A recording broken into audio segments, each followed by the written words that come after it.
ಕನ್ನಡ ತೆಲುಗು ಎರಡೂ ಭಾಷೆಯಲ್ಲಿ ಒಂದು ಚಿತ್ರ ಮಾಡೋಣ ಅಂತ ಡಿಸೈಡ್ ಮಾಡಿದೆ. ಕತೆ ರೆಡಿ ಮಾಡಿದೆ. ಒಬ್ಬ ತೆಲುಗು ಸೂಪರ್ ಸ್ಟಾರ್ಗೆ ಕತೆ ಹೇಳಬೇಕು ಅಂತ ನಾನು ನನ್ನ ಡಿಸ್ಟ್ರಿಬ್ಯೂಟರ್ ಫ್ರೆಂಡ್ ಇಬ್ರು ಹೈದ್ರಾಬಾದ್ ಹೊರಟ್ವಿ. ದಾರಿಲಿ ಅವ್ರ ಹತ್ರ ಹೇಳ್ತಿದ್ದೆ, ನಿಮ್ ಸೂಪರ್ ಸ್ಟಾರ್ಗೆ ನನ್ನ ಕತೆ ಇಷ್ಟ ಆಗ್ಬಿಟ್ರೆ ಸಾಕ್ರಿ ಅಂದೆ. ಅದಕ್ಕೆ ಅವರು ನಿನ್ ಕತೆ ಇಷ್ಟ ಆಗೋದು ಆಮೇಲೆ, ಮೊದಲು ಅವ್ರಿಗೆ ನೀನ್ ಇಷ್ಟ ಆಗ್ಬೇಕು ಅಂದ್ರು. ಆಗ ನನಗೆ ಯಾವುದಲ್ವಾ ಅನ್ನಿಸ್ತು. ಯಾಕಂದ್ರೆ ಯಾರೊಬ್ರು ವ್ಯಕ್ತಿ ನಮ್ಗೆ ಇಷ್ಟ ಆಗ್ಬಿಟ್ರೆ ಅವ್ರು ಮಾಡೋ ಎಲ್ಲಾ ವಿಷಯಗಳು ನಮ್ಗೆ ಇಷ್ಟ ಆಗ್ಬಿಡುತ್ತೆ. ಅದೇ ಒಬ್ಬ ವ್ಯಕ್ತಿ ನಮ್ಗೆ ಇಷ್ಟ ಆಗ್ಲಿಲ್ಲ ಅಂದ್ರೆ ಅವ್ರು ಮಾಡೋ ಸಣ್ಣ ಪುಟ್ಟ ತಪ್ಪುಗಳು ನಮ್ಗೇನೋ ದೊಡ್ಡ ಅಪರಾಧ ತರ ಕಾಣುತ್ತಲ್ಲ. ಹಾಗಾಗಿ ಒಂದು ಹಿತವಾದ ವ್ಯಕ್ತಿತ್ವವನ್ನು ಬೆಳೆಸ್ಕೊಳ್ಳೋದು ಬಹಳ ಬಹಳ ಮುಖ್ಯ ಅನ್ಸುತ್ತೆ. ಇವತ್ತಿನ ನಮ್ಮ ಸಾಧಕರು ಆತರನೇ ಎಲ್ರಿಗೂ ಆಪ್ತರಾಗಿರೋ ಒಬ್ಬ ಅಪರೂಪದ ವ್ಯಕ್ತಿತ್ವ. ಬಾಲ್ಯದಲ್ಲೇ ಓಡ್ತಾನೆ ರಾಜ್ಯ ಪ್ರಶಸ್ತಿ ಪಡೆದ್ರು, ಕನಸು ಕಾಣ್ತಾ ಕಾಣ್ತಾ ರಾಷ್ಟ್ರ ಪ್ರಶಸ್ತಿ ಹೊಡೆದ್ರು. ಇವತ್ತಿಗೂ ಚಿನ್ನಾರಿ ಮುದ್ದ ಅಂತಾನೆ ಆಪ್ತರಾಗಿರೋ ಜೆಂಟಲ್ಮನ್, ಲೆಟ್ಸ್ ವೆಲ್ಕಮ್ ನಮ್ಮೆಲ್ಲರ ಪ್ರೀತಿಯ ಗೆಳೆಯ ಶ್ರೀ ವಿಜಯ್ ರಾಘವೇಂದ್ರ.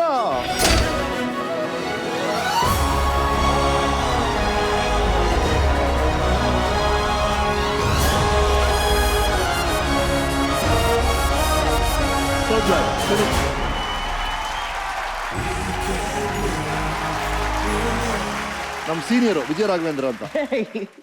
ಯಾಕಂದ್ರೆ ಇವರು 37 ವರ್ಷ, 35 ವರ್ಷದಿಂದ ಸಿನಿಮಾದಲ್ಲಿದ್ದಾರೆ. ನಾನು ಬಂದು 25 ವರ್ಷ ಆಗಿದೆ ಅಷ್ಟೇ. ಏನಪ್ಪಾ 2ನೇ ವರ್ಷದಲ್ಲ ಬಂದಿದ್ದು ಸಿನಿಮಾಗೆ ನೀವು? 3ನೇ ವರ್ಷ. ಮತ್ತೆ so happy to have you Vijay. Right, ಇವರು ಶ್ರೀ ವಿಜಯ ರಾಘವೇಂದ್ರ ಅವರು ಮೇ 26, 1979ರಲ್ಲಿ ಮೈಸೂರಲ್ಲಿ ಜನಿಸಿದ್ರು. ಇವರ ತಂದೆ ಶ್ರೀ ಎಸ್.ಎ. ಚಿನ್ನೇಗೌಡರು, ಇವರ ತಾಯಿ ಶ್ರೀಮತಿ ಜಯಮ್ಮ ಅವರು, ಇವರ ಅಕ್ಕ ವೀಣಾ ಅವರು, ಹಾಗೂ ಇವರ ತಮ್ಮ ಶ್ರೀ ಮುರಳಿ ಅವರು, ಇವರ ಶ್ರೀಮತಿ ಸ್ಪಂದನಾ ಅವರು, ಇವರ ಪುತ್ರ ಶೌರ್ಯ. ಇವರು ಮೊದಲನೇ ಬಾರಿಗೆ ಕ್ಯಾಮೆರಾನ ಫೇಸ್ ಮಾಡಿದ್ದು 3ನೇ ವರ್ಷದ ವಯಸ್ಸಲ್ಲಿ ಅಣ್ಣವರ ಚಲಿಸುವ ಮೋಡಗಳು ಚಿತ್ರದಲ್ಲಿ. ಇವರು ಬಾಲನಟನಾಗಲಿ 9 ಚಿತ್ರಗಳಲ್ಲಿ ಅಭಿನಯಿಸಿದ್ದಾರೆ. ಅವುಗಳಲ್ಲಿ ಪ್ರಮುಖವಾದದ್ದು 1993ರಲ್ಲಿ ಬಿಡುಗಡೆಯಾದಂತ ಚಿನ್ನಾರಿ ಮುತ್ತ. ಇದೇ ಚಿತ್ರಕ್ಕೆ ಮೊದಲನೇ ಬಾರಿಗೆ ವಿಜಯ ರಾಘವೇಂದ್ರ ಅವರಿಗೆ ರಾಜ್ಯ ಪ್ರಶಸ್ತಿ ಸಿಕ್ತು. ಅದರ ಮುಂದಿನ ವರ್ಷ 1994ರಲ್ಲಿ ಕೊಟ್ರೇಶಿ ಕನಸು ಚಿತ್ರದ ಮೂಲಕ 15ನೇ ವಯಸ್ಸಲ್ಲಿ ರಾಷ್ಟ್ರ ಪ್ರಶಸ್ತಿ ಗಳಿಸಿದ ಖ್ಯಾತಿ ವಿಜಯ್ ಅವರದು. ಆನಂತರ 2002ರಲ್ಲಿ ನಿನಗಾಗಿ ಅನ್ನೋ ಸೂಪರ್ ಹಿಟ್ ಚಿತ್ರದ ಮೂಲಕ ಪೂರ್ಣ ಪ್ರಮಾಣದ ನಾಯಕನಾಗಿ ನಮ್ಮೆಲ್ಲರಿಗೂ ಪರಿಚಯ ಆದರು. ಇವರ ಸಿನಿ ಪಯಣದಲ್ಲಿ ಒಟ್ಟು ಸರಿಸುಮಾರು 50 ಚಿತ್ರಗಳಲ್ಲಿ ಆಕ್ಟ್ ಮಾಡಿದ್ದಾರೆ. ಕಳೆದ ವರ್ಷ 2016ರಲ್ಲಿ ಶಿವಯೋಗಿ ಶ್ರೀ ಪುಟ್ಟಯ್ಯಜ್ಜ ಚಿತ್ರದಲ್ಲಿ ಶ್ರೀ ಪುಟ್ಟರಾಜ್ ಗವಾಯಿಗಳ ಪಾತ್ರ ಮಾಡಿ ರಾಜ್ಯ ಪ್ರಶಸ್ತಿ ಗಳಿಸಿದ್ರು ವಿಜಯ ರಾಘವೇಂದ್ರ ಅವರು. ಕಿರುತೆರೆಯಲ್ಲಿ ಬಿಗ್ ಬಾಸ್ ರಿಯಾಲಿಟಿ ಶೋನ ಮೊದಲನೇ ವಿಜೇತರು ಇವರು. ನಮ್ಮ ಜಿ ಕುಟುಂಬದ ಡ್ರಾಮಾ ಜೂನಿಯರ್ಸ್ ನ ತ್ರಿವೇಣಿ ರತ್ನಗಳಲ್ಲಿ ಒಬ್ರು ವಿಜಯ ರಾಘವೇಂದ್ರ ಅವರು. ಸದ್ಯ ನಿರ್ದೇಶಕರಾಗಿ ತಮ್ಮ ಕಿಸ್ಮತ್ ಪರೀಕ್ಷೆಗೆ ರೆಡಿ ಆಗಿದ್ದಾರೆ. So this weekend is with Shri Vijay Raghavendra. Vijay, ಏನಂದ್ರೆ ನಾವೆಲ್ಲ ಸ್ಕೂಲಲ್ಲಿ ಹೇಳ್ಕೊಡೋ ರೂಲ್ಸ್ ರೆಗ್ಯುಲೇಷನ್ಸ್ ನೆಲ್ಲ ಸ್ಕೂಲಲ್ಲೇ ಮರ್ತು ಬಿಡ್ತೀವಿ. ಎಷ್ಟೊಂದ್ ಜನ ಸಾಧಕರು ಬಂದವರು ಅಲ್ಲೇ ಫಾಲೋ ಮಾಡಿಲ್ಲ ಅದನ್ನ. ಆದ್ರೆ ಸ್ಕೂಲ್ ಮುಗಿದು ಕಾಲೇಜ್ ಮುಗಿದು ನಿಮಗೆ ಮಗು ಹುಟ್ಟ ಮೇಲೆ ಕೂಡ ನೀವು ಆ ರೂಲ್ಸ್ ರೆಗ್ಯುಲೇಷನ್ ಇವತ್ತವರೆಗೂ ಫಾಲೋ ಮಾಡ್ತಿದ್ದೀರಾ. ತುಂಬಾ ಒಳ್ಳೆ ಹುಡುಗರ ಇದ್ದೀರಾ ಅಂತ ಹೇಳ್ಬಿಟ್ಟು ನಿಮ್ಮ ಸ್ಕೂಲ್ ಅವರು ಒಂದು ಗಿಫ್ಟ್ ಕಳ್ಸಿಯಾರ, ದಯವಿಟ್ಟು ವಿಜಯ ರಾಘವೇಂದ್ರ ಕೊಟ್ಬಿಡಿ ಅಂತ.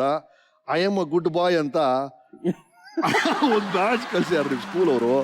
S, this says I am a good boy. ಯಾಕಿದು ಸ್ಕೂಲ್ ಅವ್ರು ಹೇಳಿದ್ರು ಬಹಳ ಬಹಳ ಒಬಿಡಿಯಂಟ್ ಆಗಿದ್ರಂತೆ ಸ್ಕೂಲಲ್ಲಿ. ಚಿತ್ರರಂಗದವ್ರು ಅದನ್ನ ಹೇಳ್ತಾರಲ್ಲ ಸರ್, ಬಹಳ ಒಳ್ಳೆಯವರು. ಎಲ್ರ ಹೆಂಗ್ ಸರ್ ಇದು ಒಳ್ಳೆ ಸರ್ ತಗೊಳ್ತೀರ ನೀವು? ನಮ್ ತಂದೆಗೆ ಥ್ಯಾಂಕ್ಸ್. ನಿಮ್ಮ ವ್ಯಕ್ತಿತ್ವ, ನಿಮ್ಮ ಒಳ್ಳೆತನ ಎಲ್ರಿಗೂ ಇಡ್ಸುತ್ತೆ. I think that bought you the chair. ಅದೇ ಅನ್ಕೋತಾ ಇದ್ದೆ, this chair is really big for me ಅಂತ. ಬರುವಂತಹ ಸಾಧಕರು, ಅವ್ರ ಸಾಧನೆ, ಆಮೇಲೆ ಅವರಿಂದ ನಾವ್ ಇನ್ಸ್ಪೈರ್ ಆಗೋದು. ಸೊ ಅದೆಲ್ಲ ನೋಡಿದಾಗ ನನಗೆ ಇದಕ್ಕೆ ಅಂತ ಕರೆ ಬಂದಾಗ ನನಗೆ ಇದು ಬಹಳ ಭಾರ ಆಯ್ತು. ನನಗೆ ಇಲ್ಲಿ ಕೂತ್ಕೊಳ್ಳಕ್ ಬಹಳ ಮುಜುಗರ ನನಗೆ. So sweet. ಅದು ಒಂದೊಂದು ವಿಷಯಕ್ಕೆ ಜನಕ್ಕೆ ಸ್ಫೂರ್ತಿ ಆಗ್ತಾರೆ ಇಲ್ಲಿ ಕೂತವರು. ಹಾಗಾಗಿ ನಿಮ್ಮ ವ್ಯಕ್ತಿತ್ವ ಬಿಗ್ ಬಾಸ್ ಪ್ರೂವ್ಡ್ ಇಟ್. ನೀವು ಯಾರು ಅಂತ ನಾವೆಲ್ಲರೂ ಬಹಳ ಬಹಳ ಬಹಳ ಕ್ಲೋಸ್ ಅಪ್ ಅಲ್ಲಿ ನೋಡಿದೀವಿ. ಹಾಗಾಗಿ Vijay, let's start. We start from your childhood. ನಿಮ್ಮನೇಲಿ ಈ ಕಡೆ ಮುರಳಿ ಮತ್ತೆ ಅಕ್ಕ ವೀಣಾ ಅವರು, ಅವ್ರ ಜೊತೆ ಹೇಗಿತ್ತು ತುಂಟಾಟಗಳು, ಏನೇ ನಡೀತಿತ್ತು?